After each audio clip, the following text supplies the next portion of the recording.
All right, good morning, everyone. We're going to go ahead and get started.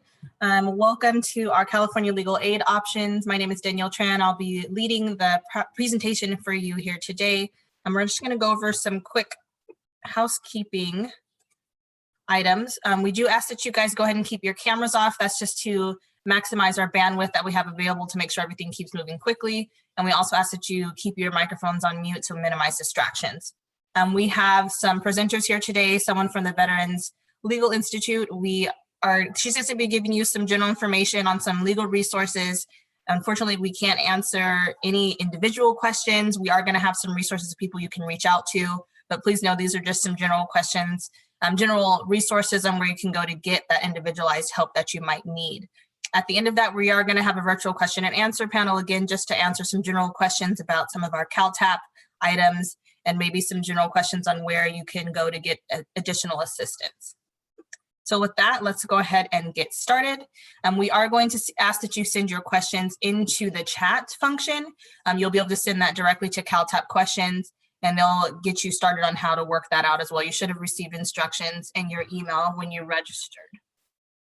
So let's get started. Like I said, my name is Danielle Tran. I'm a training coordinator with the California Transition Assistance Program. I'm going to be doing a quick overview on what our program is. So CalTAP is designed to inform and connect veterans of all eras to their earned state and federal benefits. And we do that through our 5 pathways: core curriculum, education, entrepreneurship, and employment. And our 5th pathway, service providers, is just giving general information and support to those who are also servicing veterans. Here is our Veterans Resource Book. You should have also received a link for this book. We're going to also send that through the chat. We want to make sure you have this. All of the information that I'm going to be covering in the overview today is listed in great detail in this resource book. So we strongly, encourage you to have this handy, put it on your phone, have the link on your phone. Always have this resource book out there for you guys. Here's where you can get access to CalTAP on the Calvet website. That's calvet.ca.gov. And on here, you'll be able to get access to those those 4 pathways that I mentioned earlier. And then in addition, you'll see that little yellow circle down at the bottom. I want to point that out and highlight that because we have been hosting several webinars with everything that's been going on with COVID-19. A lot of our webinars are being recorded and uploaded to this website for you guys to go ahead and view. They will have the PDF presentation there as well. So at the end of the day, this presentation is being recorded. We will make the PowerPoint presentation accessible for you, but it does take anywhere from 48 to 72 hours to go ahead and post on our website. So please make sure you keep this link handy or keep this in mind so that if there's any information that you need or you have to sign out early, you'll be able to get access to this later on. So how can you use CalTAP online? So again, going into that core pathway, we're going to start with core curriculum. You'll have lots of modules in there where you can go through and get access to information, go through it at your own pace. I'm going to select module 5, which goes over your California benefits. And then once you're there, you'll be able to get access to PDF documents like this that go into much greater detail than what I'm going to cover here today on what your benefits are exactly. So what are your California benefits? Chapter 1 in your Veterans Resource Book is where you'll get some general ideas about that. And then again, this is what the PDF document will look like on our website if you prefer to go through it in that way. So the first one we're going to talk about is the college tuition and fee waiver. This is for your veterans dependents, so your children and your spouse under some plans. It's going to go ahead and cover tuition and fees at the UC, CSU, and community college level, allowing some students all the way up to their doctorate to go ahead and continue pursuing that education. So the goal is to save veterans, over $35 million a year and to eliminate that need to give your GI Bill, which you earned, to your dependents. You can go ahead and use that for yourself. If they're living here in California, they would have access to this fee waiver. DMV programs, including veterans, put on your driver's license. So this allows you to get access to any benefits that retailers or other organizations may offer to you as a veteran without having to carry around your DD-214. Honoring veterans license plate, you can get that on your license plate. Anyone can get that, really. I am an Army brat myself. My grandfather also served in the Air Force. So I could get something put on my license plate in order to honor their service, or you can honor a teammate. You may also qualify for the motor vehicle registration fee waiver. Again, these are all DMV programs, so you'd have to get more information from them. Outdoor activities include a reduced annual fee for your fishing and hunting license, and then a no-cost use of the state park pass. Tax programs include disabled veteran property tax exemption. You would apply for this through your local county assessor's office, and then the business license tax and fee exemption, you would also apply for your local county authorizing program. And then the Disabled Veteran Business Enterprise Program allows veteran-owned businesses to more competitively do business with the state. Calvet Home Loans is another great program. You can use this in conjunction with your VA Home Loan Guarantee. This is where the state of California, the California Department of Veteran Affairs, acts as your actual financer. So they provide that money for you to purchase your home. You can get lower no down payment assistance and requirements, and then they do also offer competitive market interest rates. Our Calvet Women's Veterans provides information, advocacy, outreach, and support to California women's veterans. And I'm going to show you briefly their website. You can get information either by contacting them through email, you can call them. They may not be in the office at this time, so definitely email is the best way to reach out to them. Or you can get onto their women's veteran roster, and that way they would send everything out to you as it comes available. So you're always staying, up to date on the most information that they have. Our Minority Veterans Program also does information, advocacy, outreach, and support. One of the main things that they do that's really big is helping unnaturalized veterans get their citizenship and naturalization services. So here is also their website. They do have an email. I strongly recommend contacting them via email if you're looking for additional assistance and support. Our Calvet long-term homes, we have 8 located throughout California. They offer a variety of services. So if you are beginning to come to old age, or you have a family member that's beginning to be a little bit older and they are looking for something as much as assisted living, or they're looking for some independent living where they're just going to be getting that support and be around other veterans, this might be a great option for you or for them. In addition to the national VA cemeteries that are run by the federal government, Calvet does have 3 state cemeteries located throughout California. And again, it's just giving you another place to be interned and have your service honored and your final dates. So I'm going to go over a few common websites, and we like to highlight these because especially now with everything that's going on with COVID-19 and it being more and more difficult to get access to people sometimes with everyone teleworking, or if things happen or close, we want to make sure that you know exactly where you can get the most up-to-date information. So we're going to start with va.gov. We strongly recommend that you are just on this website constantly, frequently, to get any up-to-date information on your healthcare, disability, or records. A lot of times va.gov will just change things. They change the names of things. So the most up-to-date information is going to be on this website. They do not let the state agencies know. They don't always let veterans know. So you want to make sure that you are on this website to get the most up-to-date information. E-Benefits is a great place for you to apply for and manage your benefits, including your health. You can check the status of your claims. You can apply for VA healthcare, things of that nature. So it's a great website to be very familiar with. And then finally, My Health eVet. If you are enrolled in VA healthcare, this is an extremely important website because you will be doing your telehealth appointments through here. If you're not able to go ahead and go in person, this website has begun to be really popular and really important in managing your healthcare, getting your prescriptions, setting up your appointments, things of that nature. So it's another great website to be very familiar with. So with that, I'm going to go ahead and wrap up. Like I said, this was an overview. If you have any questions, go ahead and put them in the chat. We'll be able to go through them in more detail. Or if you'd like to give us a call or give us an email, we can definitely talk to you more about your individual needs. So with this one, I'm going to turn it over to your local interagency network coordinator. He's going to go into more detail about what he does to support veterans. Go ahead, Ben. Okay, thanks so much, Danielle. That great information. Again, my name is Ben Gales. At Calvet, I'm what we call a link. And one of the main jobs of a link is to provide information about benefits and services to veterans, service members, and their families. In addition to information, we do a lot of work to directly connect folks to services. We're doing a lot of that work by phone and email these days, and that's a way that we can certainly help you as well if you are interested. Next slide, please. Okay, so here you can see our link map. So I serve Orange County. This is where you can find contact information for any one of our 8 links. And so you can see that in Northern California, our links tend to cover multiple counties. In Southern California, where we have higher density populations of veterans in our counties, we cover fewer counties. But regardless of the nature of a link region, the bottom line is that our links are all very well versed in the types of services that are available in our regions and in a very good position to help make connections to the services that can help you best. Next slide, please. Okay, so what do we do as links? We provide outreach to service members, veterans, and their families, as I mentioned, through presentations, a lot of direct contact. We make referrals and work directly with established service provider networks.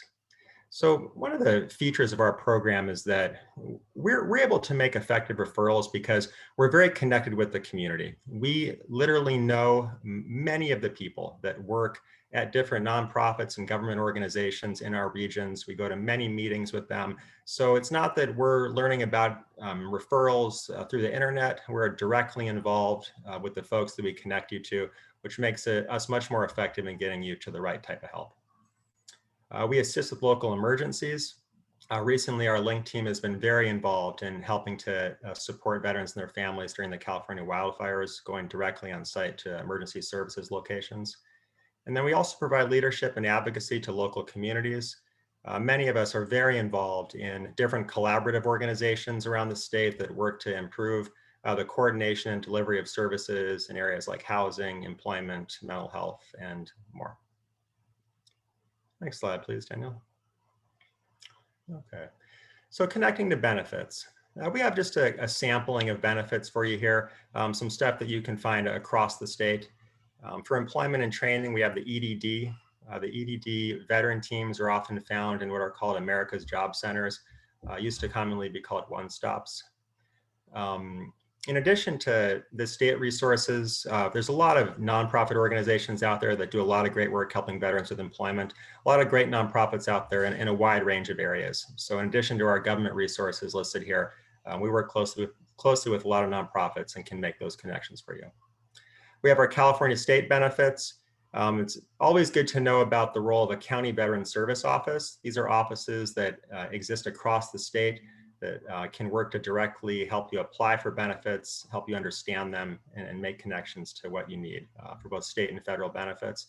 Then we have our Calvet benefits that Danielle did a great job of reviewing. Then we also have relationships with the VA healthcare system, can help provide information on that system to you and help make connections.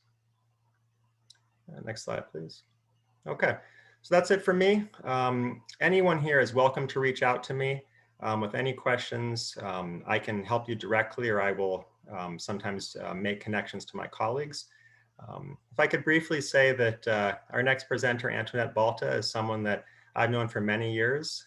It's an honor to be with her today. This is someone who has done unbelievable work in building Veterans Legal Institute to become a top flight law firm to provide free legal services to veterans.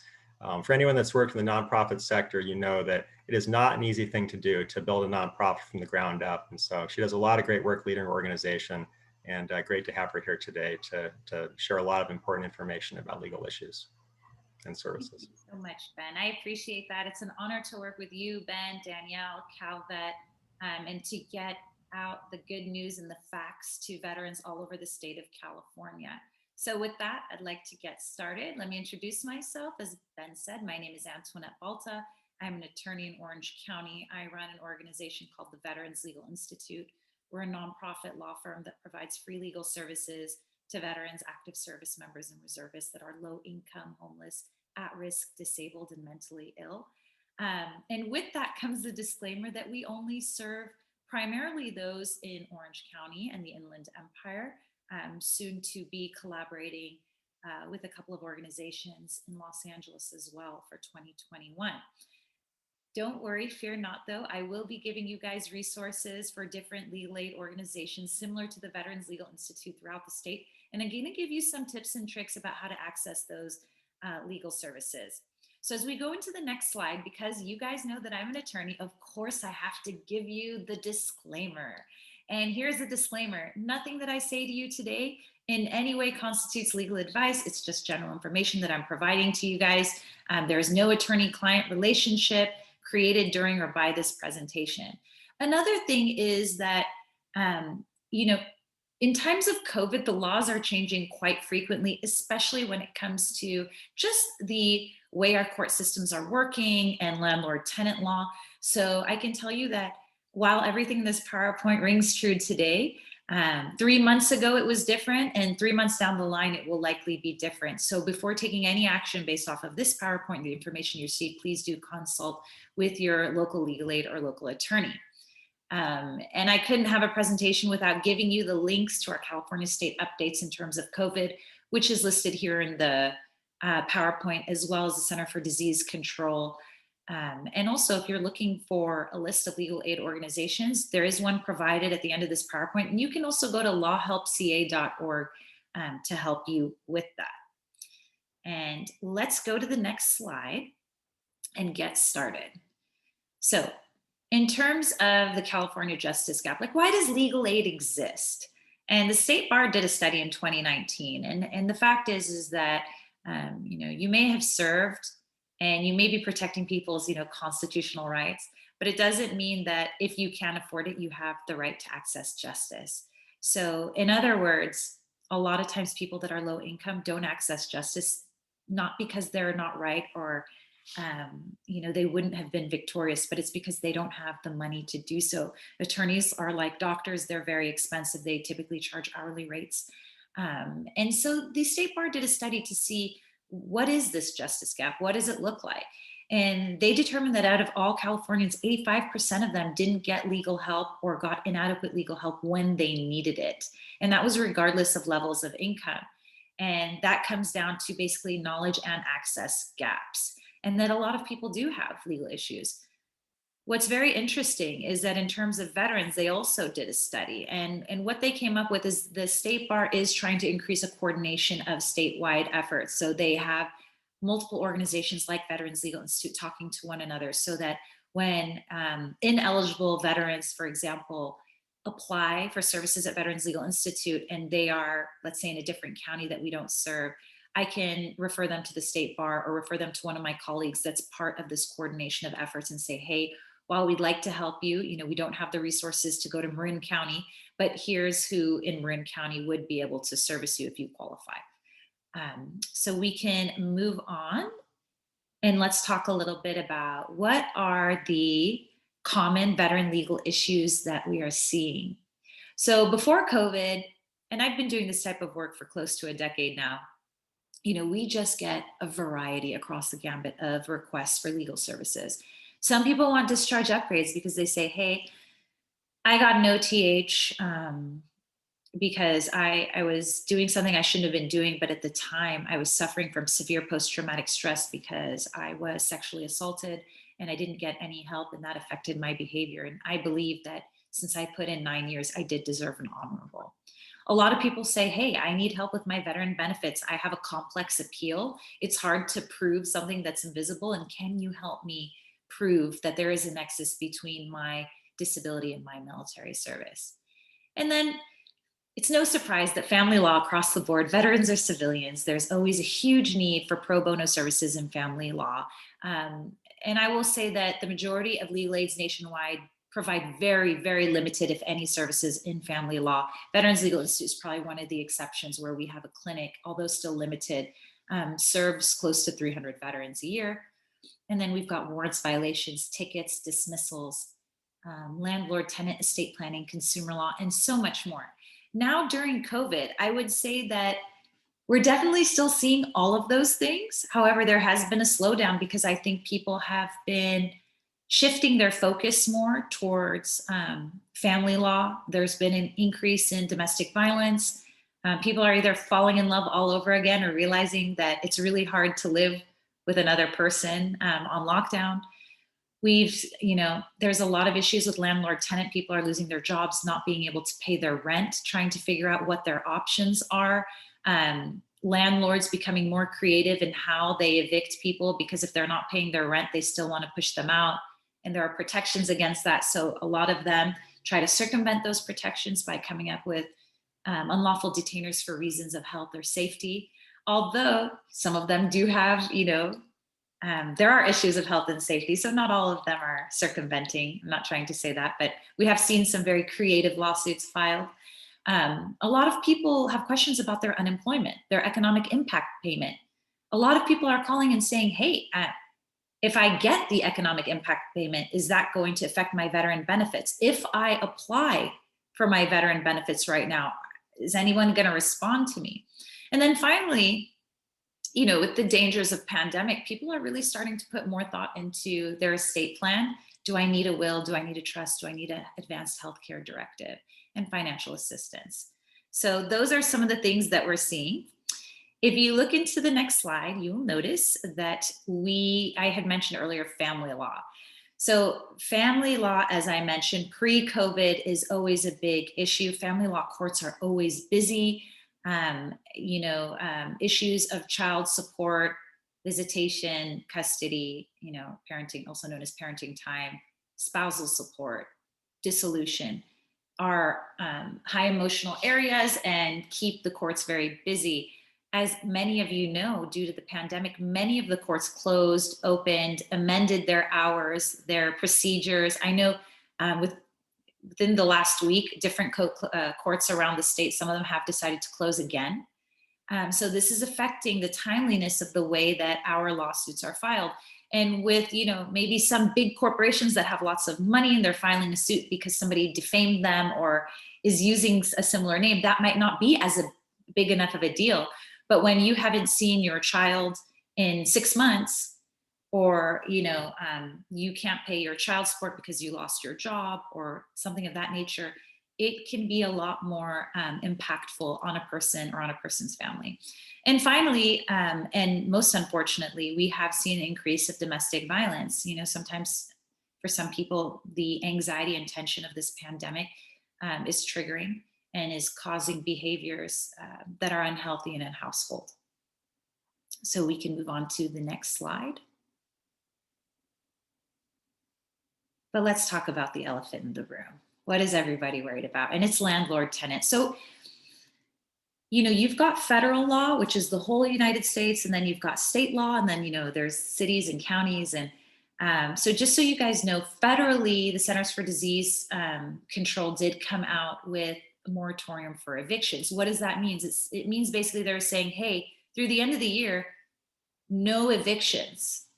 With limited exceptions, and that there are protections. And I've listed a link here. And as I said, you will get this PowerPoint should you so wish at the end of the presentation. But I've listed a link that describes the various protections of different counties. It's not an absolute moratorium. We have people that are still, we've come up against landlords that are still trying to evict their tenants for a variety of reasons. And typically when it comes to public health and safety. So if you pose a threat to somebody, thinking that, hey, they can't get rid of you, they can still file against you. And some people are getting evicted for those reasons. But I want to focus on the next slide a little bit more. And that is, what are the California protections in terms of landlord tenant? So if we could move to the next slide. There we go. So some of you guys may know that in August, Governor Newsom had signed into some legislation to protect tenants from evictions and foreclosures because of the economic devastation of COVID. Okay, what's really important to know is that these protections have rules, and you've got to follow the rules. And it's honestly not difficult, but there are a few steps that you need to take. And in the following slides, you'll see that I have included kind of like something that kind of spells it out more clearly. But basically, tenants need to declare their inability to pay all or part of their rent for a COVID-related reason. And the most common reason that we're seeing is, I lost my job due to COVID, right? A lot of people are in that situation.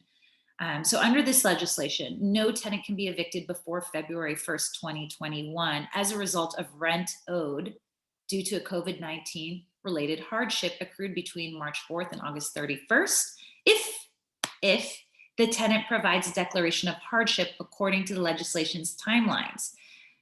For a COVID-related hardship that accrues between September 1st and January 31st, 2021, the tenants must also pay at least 25% of the rent due to avoid eviction.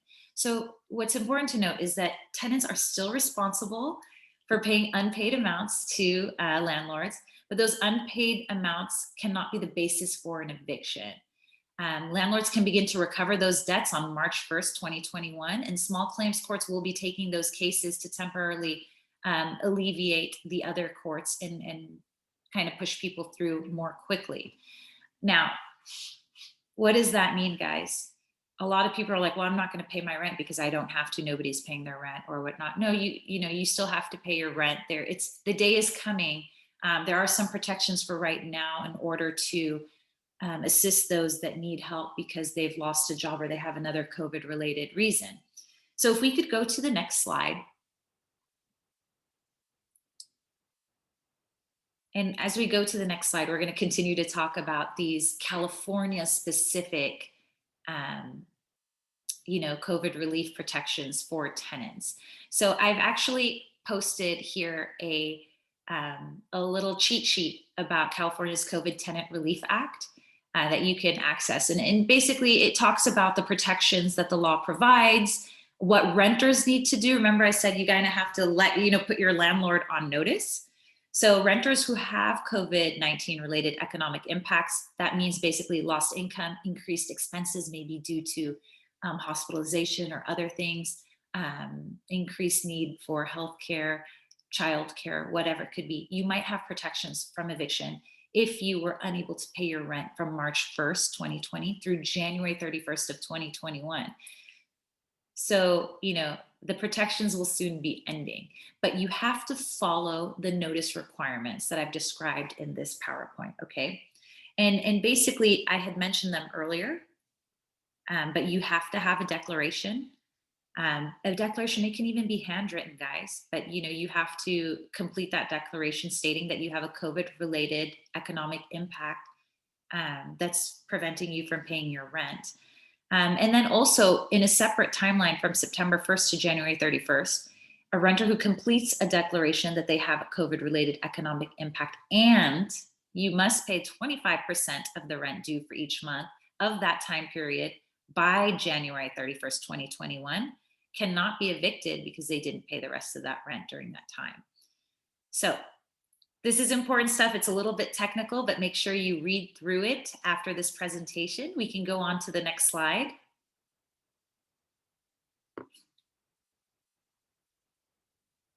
Okay. In here, there's a few more things. You got to sign that declaration, return it to the landlord each time you're given a 15-day notice. This 15-day notice is also new because of COVID. And the reason I suggest that is that's just the way to best protect yourselves. This is new territories, not just for us as legal aid, for you guys as veterans, for tenants. It's also new for the courts. Like this hasn't happened before. So, laws are coming out and protections are coming out, but people may interpret them differently. I've seen a lot of already very creative arguments in court on how to evict people, albeit fortunately in our county, it's been very tenant friendly. But protect yourself. If you are unable to pay rent and you are getting these notices and you have an aggressive landlord, just make sure keep giving that landlord the declaration and document everything. Okay. You got to keep really good records of your rent payments. If you're paying for some reason in cash or with cashier's check or money order, always ask for a receipt. Communication with your landlord, just keep a little journal about what you've done, notices you've sent. If you have notices, have a photocopy of the notices that you've sent, and as well, any declarations from your landlord. And we can go on to the next slide, please. Let's talk about what's not covered by these protections or this new law. So unless there's a local law in place with other protections, landlords can still evict renters for other reasons that are not non-payment of rent. So as I had mentioned earlier, you might say, oh, I'm protected because it's COVID. If you have, if you're posing a threat, a health or a safety issue, your landlord can still take action to attempt to evict you. So keep that in mind, okay? Obviously, a landlord cannot try to evict you in retaliation for not paying rent, but it doesn't mean that some of them don't try.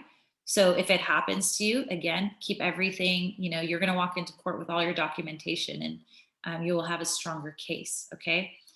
When landlords do attempt to evict you, they're going to have to state a reason for that eviction. If it's non-payment of rent, then the court is going to throw it out right now, right? Or they're more likely to do it. So There are a lot of different local protections and state law protections. And as I mentioned earlier, there are federal protections. So you really should, if you have a legal issue, consult with an attorney local to your jurisdiction or your county. Okay. And we will move on to the next slide. So here's just a few, based on the tenant protections, a few additional legal and financial protections that tenants are going to see. There's going to be an extended notice period for non-payment of rent. Remember, it was that 3-day notice to pay or quit or pay or vacate. Now it's 15 days, and that provides tenants with additional time to respond to the landlord's notice to pay rent or quit. It requires landlords to provide hardship declaration forms in a different language if the rental agreement was negotiated in a different language. A lot of times we're seeing people who don't speak English struggling to navigate the system because they don't understand the legalese in these contracts. And for that matter, a lot of people who do speak English struggle sometimes to read the legalese and understand these contracts. So they also have to provide tenants a backstop if they have a good reason for failing to return the hardship declaration within 15 days. Landlords are also required to provide tenants a notice detailing their rights under the Act. So this is really interesting because it puts the onus on the landlord to educate the tenant about the tenant's rights, right? Like, not a lot of people know about this declaration. I guarantee you, if you live in an apartment and you survey, out of the 100 tenants in that complex, all of them, the majority of them are not going to know, like, hey, I needed to file this declaration, absent if the landlord tells them, because they all weren't as brilliant enough as you guys to sign up for this presentation. And fortunately, because of the awesome advocacy of CalVet, we're able to bring you this information in a timely manner. And there's a few other additional legal and financial protections. I'll let you guys read through this later on. For now, let's move on to the next PowerPoint. A lot of people are asking, hey, I can't pay rent. I need these emergency funds. I need, legal aid doesn't provide that, not because we don't want to at Veterans Legal Institute, it's because we don't have it ourselves. So there are different programs throughout the state. There are different programs throughout counties, cities, local nonprofits. Those are things that, the onus is on you to do your own research. But CalWorks has a diversion program. I thought I would just mention it. Diversion is a service designed to redirect CalWorks applicants from extended assistance by making a one-time payment to help the client meet a need that will help them obtain or maintain employment. So I just thought I would bring that to your attention. If you think that you could use a one-time payment and you might qualify, diversion can be used for a rent payment until you get your first paycheck. It can be used for childcare registration or first month's rent, tools or uniforms required for your new job.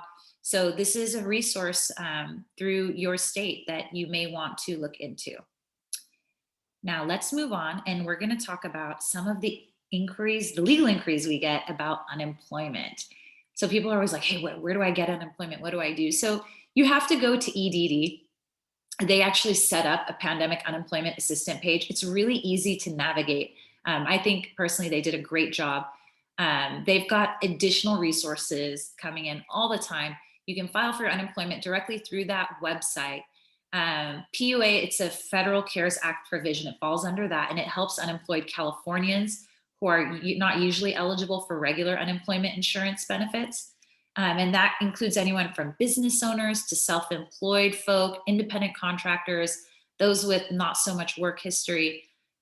It's really designed to help people kind of stay afloat to these times. And there are different rules when it comes to, how much you can get, when you can get it, can you backdate it? And I will let you guys review that website for more details so we can get through the other stuff.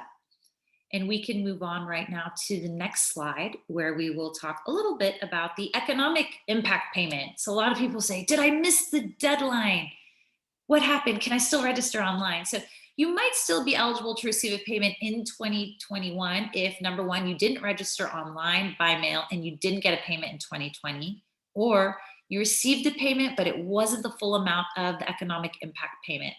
The maximum credit is $1,200, or $1,200 if you are married and filing jointly, plus $500 for each qualifying child. So when you file a 2020 Form 1040 or 1040 SR, you might be eligible for the recovery rebate credit. rebate credit. So save your IRS letter, talk to your accountant about this. There are also, free resources out there for people who need help with tax information. You can go to the irs.gov website. All of that information is out there. And you can also ask your local legal aid provider. And I will be getting you that information about who that is shortly. For now, let's move on to the next slide. I want to talk to you a little bit about veteran benefits and discharge upgrades. Now, I know we're going through a lot of this information quickly, but the legal field is very vast, and we're getting so many questions about all of these areas that I want to kind of give you guys the basic information and point you in the right direction in case any of these apply to you. So a lot of people are saying, hey, I sent in my records request, 4 months ago and I haven't gotten anything. Well, the National Personnel Records Centers is servicing only urgent requests. So if you are a veteran and you are homeless, or at risk of homelessness, you have a medical emergency, if there's a passing, that would be considered an urgent request. I would still file, let's say, hey, I just want a copy of this for later on down the line. Go ahead and apply for it. You're not going to get it right away, but you will eventually get it if the system works properly, which I suspect it will. But it's going to take some time because due to COVID and because they are prioritizing the safety and health of their employees, they're understaffed at the moment. So, you can find all of that information on the archives.gov website. If you want to request any of those records and you can't get it from your e-benefits account, the next place you might want to check out is archives.gov. Now, moving on to the next site, let's talk a little bit about the VA. A lot of you guys get your healthcare at the VA, and a lot of people have questions and concerns. And I have been getting tons of questions about, hey, I hear there's a vaccine. Can I get it at the VA? And so per the VA and what the VA says on their website, as soon as the vaccine is fully authorized and they get their hands on it, they will have a limited amount, and they're going to start distributing it to the people that are highest risk first. And also those that are, the healthcare staff that's at risk, and then they'll move down the line from there. But it seems that the VA is very much on top of the pandemic. They have been leading the way in both transparency, in my opinion, and healthcare services to make sure that veterans are protected from the virus and receiving top-notch healthcare. So, hey, am I going to have to pay for this vaccine at the VA? And what they says is they're not going to charge veterans who are enrolled in VA healthcare even a copay. So that's great news. That means it's going to be free if you can get your hands on the vaccine through the VA. So moving on to the next slide, let's continue talking about the VA and, your benefits payments, your claims exam, or your C&P exams. So is your benefit payment going to be delayed because of COVID? No, don't worry about it. I haven't seen it happen yet. If you've been getting if you're service connected and you get a monthly payment, that should not have been interrupted due to COVID or during COVID, okay? Can you still file a claim right now? Yes, you can definitely still file a claim. Now, the VA has temporarily closed all of its 56 regional offices for in-person visits because of COVID. Some of them have reopened. They have limited hours and services. You typically will need an appointment. They will screen you for COVID-related symptoms. You will have to wear a mask, but they are making themselves more available by phone and online. But you got to call and make that appointment. So you do have to advocate a bit for yourself on this one if you want to get assistance, but nothing prevents you from going to your local legal aid or filing your claim yourself if you feel that it's something that you're able to do. You can do it through the mail and through various other means. So is the VA still doing claim exams, also known as C&P exams? And the answer is yes. They are starting to do the in-person ones again at different locations. The VA does contract a lot of exam providers. And these exam providers, many of them will do in-person examinations. And they're also doing telehealth exams by phone or video. If you haven't had the opportunity to do a telehealth exam, again, I believe that the VA has really been at the forefront of that technology. It's pretty fantastic. You can do it from the comfort of your own home. If you have an iPhone or a computer or even just a regular phone, you can talk to somebody and it can be very helpful. Now, what if your claim does require an in-person exam, but the VA can't conduct that exam in person for, any sort of reason? First of all, and this goes to everything, always make sure the VA has your updated information. If you move, if you change your phone number, if you change your email address, make sure the VA has the most up-to-date information, because a lot of the information that they send you is going to be time sensitive. And if you don't receive that information, you might fall outside of a deadline or timeline that is important to your case.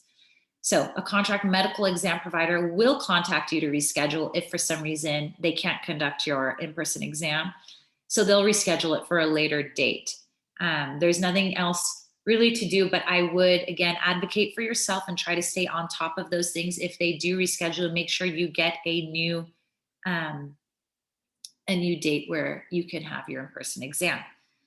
Now, moving on to our final slide about the VA, let's talk a little bit more about your payments. If you get that COVID stimulus check, is it going to lower your VA payments? A lot of people, I just got an email about this the other day. Some people are like, oh, I'm scared to apply because, I don't want it to mess up my my service-connected disability payments or my compensation.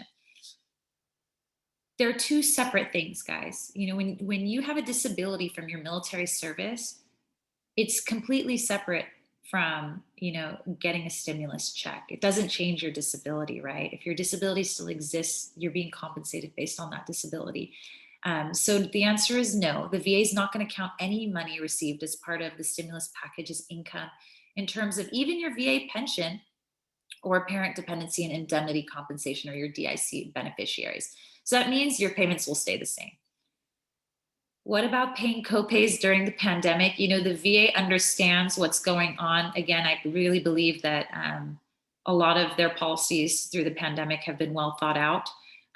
So they've actually put a hold since April on their monthly copay patient statements. They'll start sending those again in January of 2021.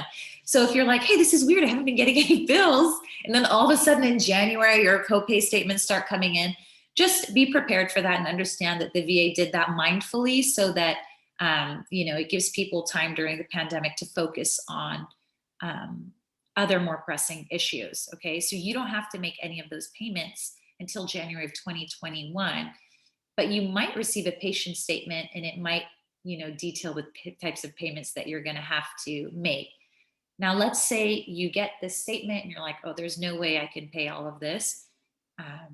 Just call the VA and see if they'll work with you. A lot of times they have, they're willing to work with you. They have debt relief programs and different options. And I suggest that if you do find yourself in a situation where you're unable to pay your VA debt, call them and see if you can work it out.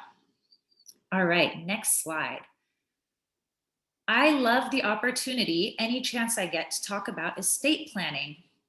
Why? Because nobody ever does it until it's like they're on their deathbed. I will give you guys an example. I have a veteran who's very near and dear to my heart, and this veteran helped out hundreds of other veterans. I mean, this particular veteran brought people to my office constantly, was always advocating, and would bring widows to my office of veterans, and knew about all the programs, knew. When this veteran fell into crisis, he didn't have his estate planning in order. After he had helped everybody else, I found myself spending hours and hours with his wife.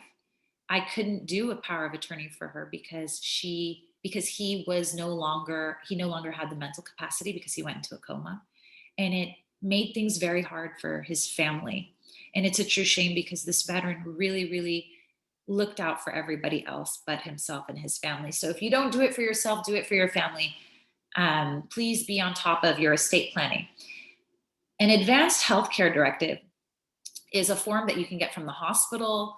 You can get it from a legal aid. It's easy to fill out. And basically what it says is, in the event that I can't make a decision for myself in terms of my health, here's what I want.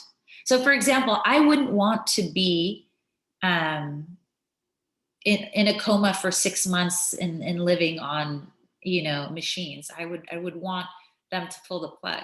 That being said, I wouldn't want my family to have to make that decision. I'd like to make that decision now for myself, for example, and I can do that in my advanced healthcare directive. I can detail my wishes, to alleviate the pressure of making any decisions, and also to protect myself from people making decisions on my behalf that I might not agree with through an advanced healthcare directive. Those are free. Do not pay anyone to do those for you. Your hospital can most likely get one for you. Your VA would probably even have just pre-printed forms that you can fill out. Also, if you need a will, you can go through or a trust, you can go through your legal aid. If you have the funds, you can hire an attorney. Wills in California are statutory, which means they can follow statute. So if you need just a basic will, you can actually get a copy of a statutory will off the California State Bar website and fill it in. You will need witnesses to sign it.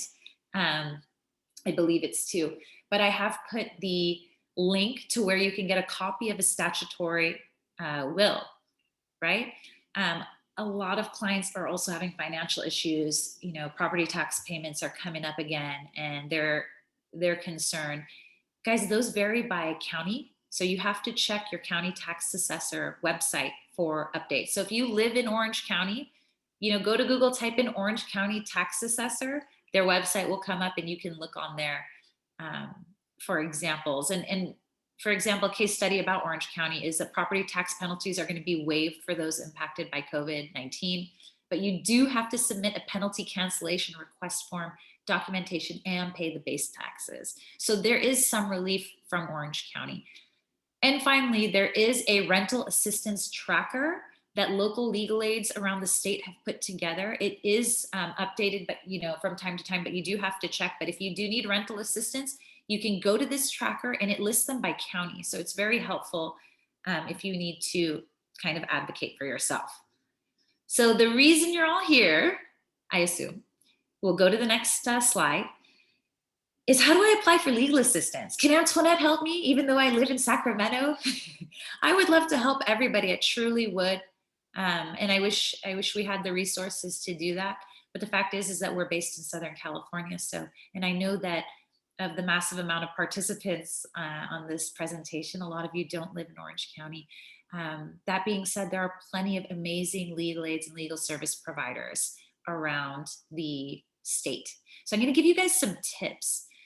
A lot of times people from Nebraska or South Carolina or Massachusetts will contact me and say, hey, I'm getting evicted. I need help. And I'm like, I'm not licensed. Attorneys are licensed in the state they practice in. So you want to kind of be mindful. A lot of legal aids have eligibility requirements. Sometimes they're attached to their geographic location, sometimes income. They can only support people that are at a certain income based on their family size.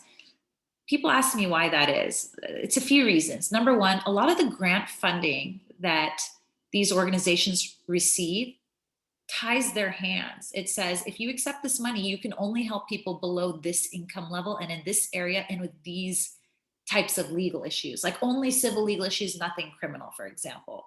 So sometimes, the legal aid is bound to certain rules because they've accepted funding to provide only certain specific services to certain specific populations. So you got to look at those things. So I would start, if I was looking for legal aid, I would start by looking in my county. I'd Google legal aid in, Sonoma County. I would also look for veterans legal clinics at law schools. Some of them have it. They take significantly less cases, but that's another way. You can look for your local county bar association and ask them if they have any services for a veteran in need of legal services. One thing that really helps is when you're applying for legal aid is to have a concise summary already ready with deadlines highlighted, relevant documents. I'm going to be very transparent. If you come to me on a Friday at 4 p.m., this has happened so many times, and you're like, oh, I'm going to trial on Monday and I need your help. It's going to be very difficult to find an attorney willing to do that because it takes lots of preparation. A lot of people don't understand the amount of time it takes to prepare some of these cases. So please, as soon as you find out you have a legal issue, it's always good to kind of get ahead of the game and prepare your stuff. When I say concise, sometimes people will send, a 50-page letter to me. And I just, we get over 2,500 inquiries a year. It would make it much easier for me to make a decision on your eligibility and if we can help you, if you kept it concise. And then if I have more questions, I can ask you. Obviously, you need to include the material facts. But, like I said, keep it concise, highlight the important dates and the issues, and that will likely help you be more successful when applying to legal aid. So as I mentioned at the beginning of this presentation, you could go to lawhelpca.org to find a list of organizations in the area where you live. You can also go to this drive, and we're going to go through the next few slides by county, and I am going to put lists so you can see what they look like. So when you get this PowerPoint, you'll also have a copy of these lists by county of who can help you. And right before, oh, well, that's fine.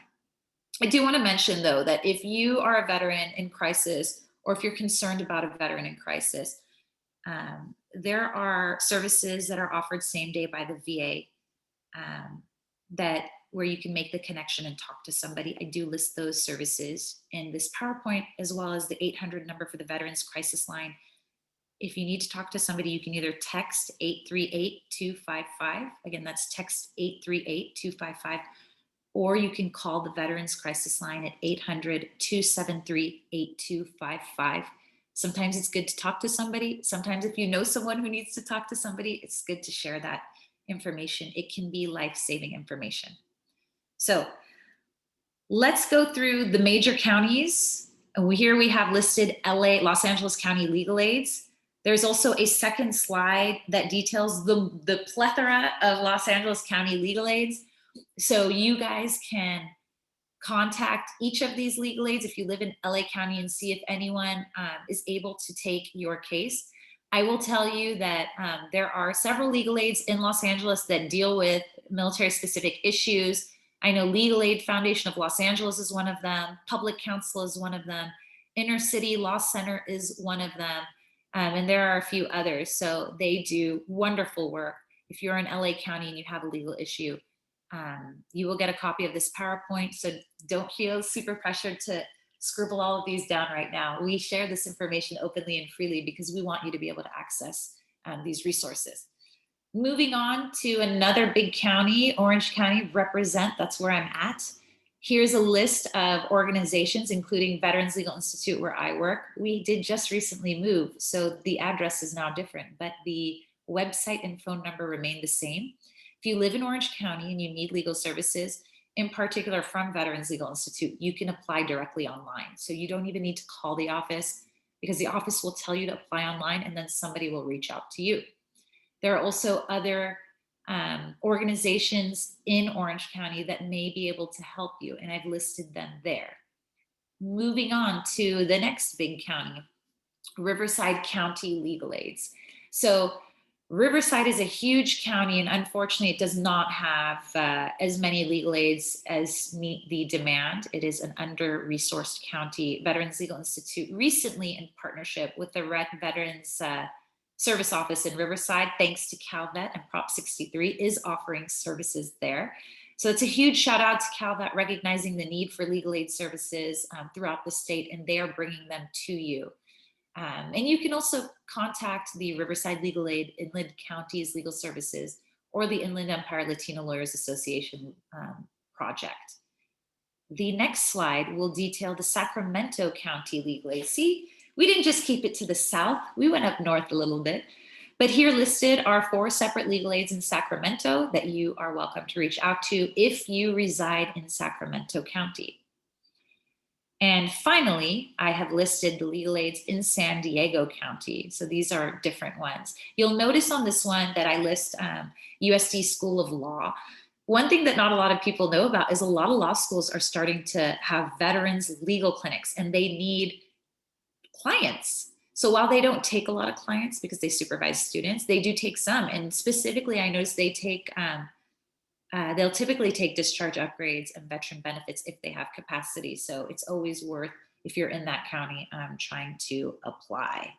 And last slide, we are just in time.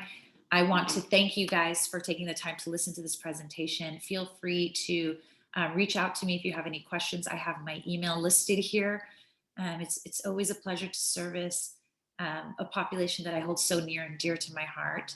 And I hope that you are able to share this PowerPoint with anyone that you feel could use the information in it. Thank you very much to CalVet, Danielle, Ben, and all the others for championing the veterans throughout our state. Thank you. Thank you so much, Antoinette. So we're going to start moving into our question and answer panel. I'm going to go ahead and get that PowerPoint sent again in the chat. I sent it a little bit earlier, but I know some people might have come after. So I'm going to go ahead and get that sent. I'm going to turn it over to Leo, who has been running our chat with the questions to see if we have anything right now. All right, so the first question that we have is there an organization like VLI in Northern California? I know we presented the contact information for Sacramento and everything else. Is there an organization like VLI in Northern California that anybody knows of? Yes, so there are plenty of organizations. They might not be military specific like Veterans Legal Institute, but they are legal aids. So just because you're a veteran doesn't mean that you don't qualify for the same services that civilians qualify for.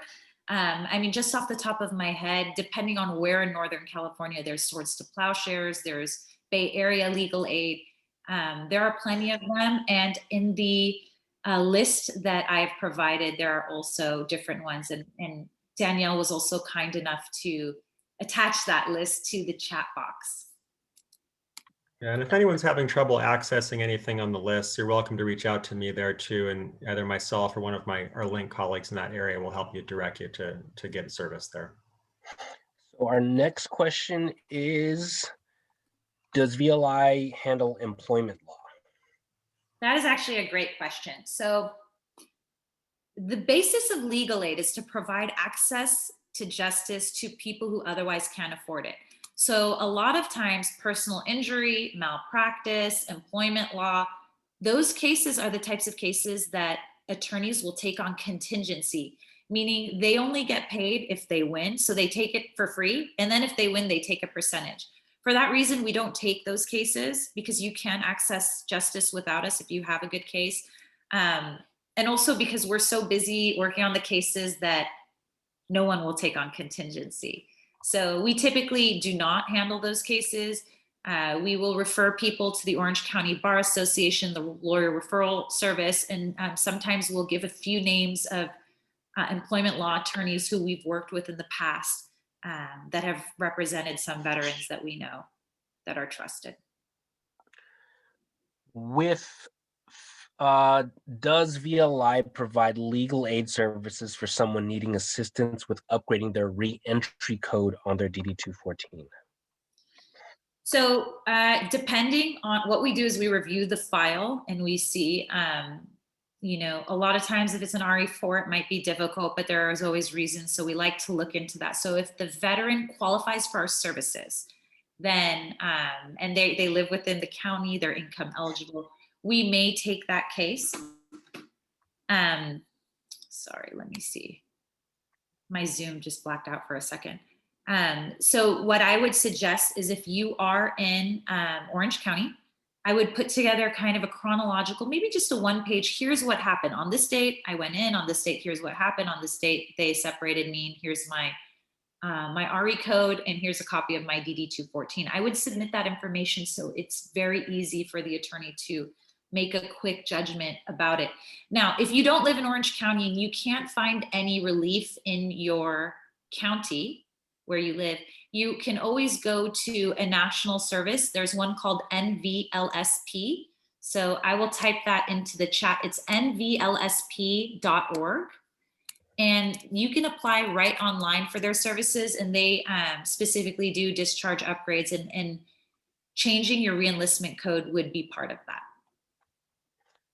So the next question, we've gotten about 3 of them in the past 5 minutes. Maybe we can just ask a general question.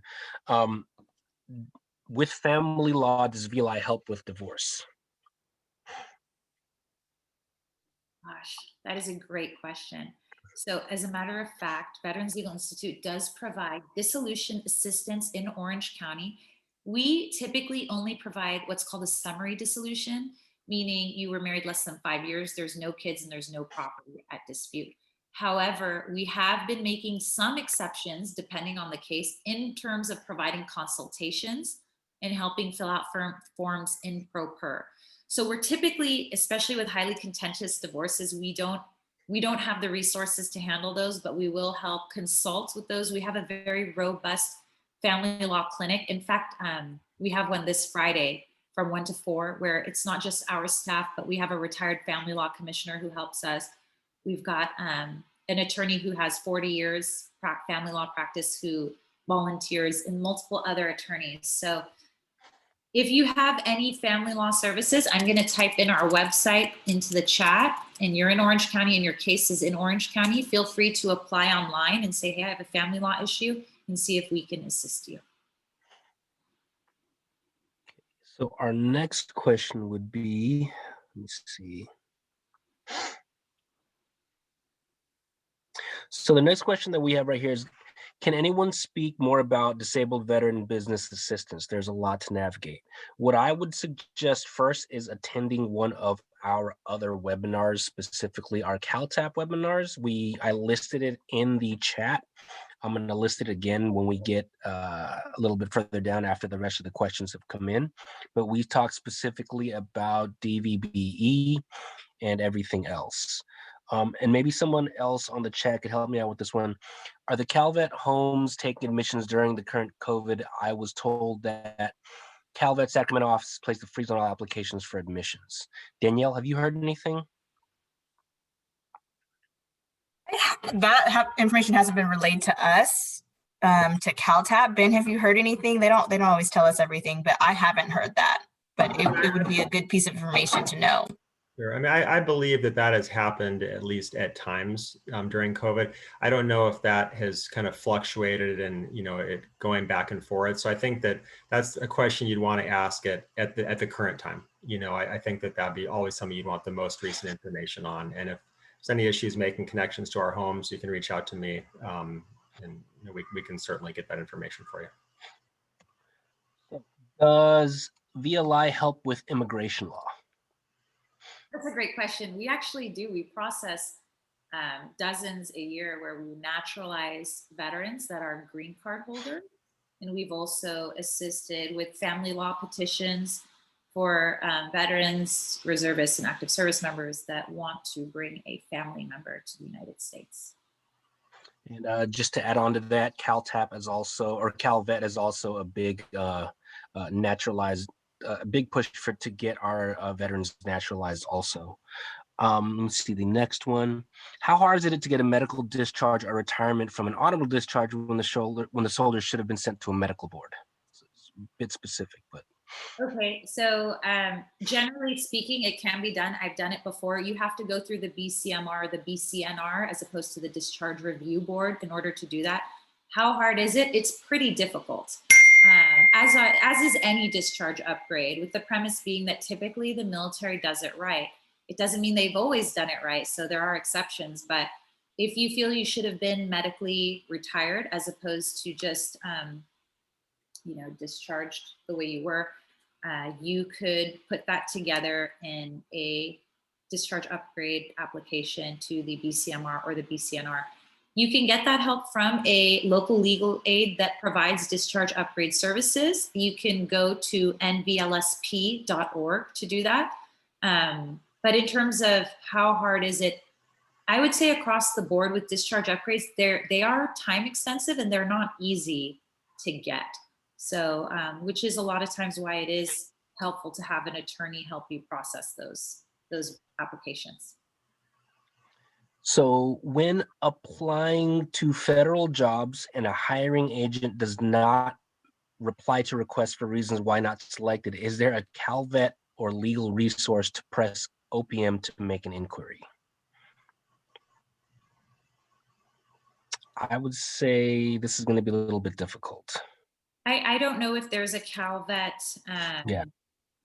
resource for that. I think that's something that you would contact an employment lawyer about. Employment law in California is different than it is in other states. And it's actually probably one of the more dynamic areas of law. Employment lawyers oftentimes take things on contingency. So if you feel that you have a claim, I would suggest reaching out to a trusted employment attorney and asking them. Okay. And this one gets really, really specific. And I just want to just reiterate, you do take care, VLI does help with family law, correct? Just want to put that out there one more time. Veterans Legal Institute helps with limited areas of family law. Okay. We are one of the only organizations nationwide that provides that service when there's not domestic violence in a police report as an element. The reason we don't take every family law case, just like every other legal aid out there, is because family law cases can go for 18 years, even longer, and they are very resource heavy. So while we would like to take all the family law cases, typically what we do is we handle family law in 4 areas: child support, spousal support, also known as alimony, parenting time, and custody. Okay, sorry, parenting time, custody, and dissolution, but summary dissolutions, meaning you've been married for under 5 years, no children, no assets to divide. That being said, we have provided consultations to probably hundreds of veterans that have fallen outside of that, helping them in pro per to represent themselves or to help them navigate the family law court system. We do get hundreds of requests for family law a year. Typically, when we have a family law clinic, we have over 20 spots available and they fill up right away. I don't think we've ever had a family law clinic that wasn't booked solid. So, you know, you do have to apply online. You do have to be eligible. If you, let's say, live in Orange County, but you have a family law issue in a different state, or you have questions about, you know, well, my kid lives in New York and I have another kid in New Jersey and I have another kid in Texas, and I'm, you know, I'm dealing with child support from these different states. Also, that's something that typically any local legal aid cannot assist with because we're not licensed in other states. So I would suggest go to vetslegal.org to see, assuming you live in Orange County and your case is in Orange County, to see if you qualify for our services and sign up for a family law clinic. If you live in Los Angeles, I know that Levitt Quinn is a family law legal aid, and they take plenty of family law cases, either pro bono or on a sliding scale, depending on your income. So if you live or your case is in Los Angeles, I highly suggest you reach out to Levitt and Quinn.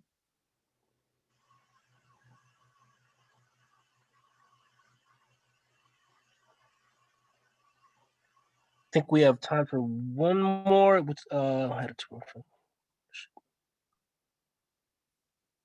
So, is the partnership with the Riverside VCSO so small that this person would be better off requesting aid through the Orange County VLI location? And second, if my estate will is more complex, does that lessen the likelihood of receiving assistance? Okay, I'll take those questions one at a time. So I would apply where you live. If you live in Riverside County, I would go through the RVSO and apply to get an appointment with VLI through there. If you live in Orange County, then you should apply at vetslegal.com. In terms of estate planning, we have actually a very robust estate plan attorney bench, but you have to qualify via your income for our services. So Veterans Legal Institute, because it's a small nonprofit and we don't charge a fee, we cannot help wealthy veterans.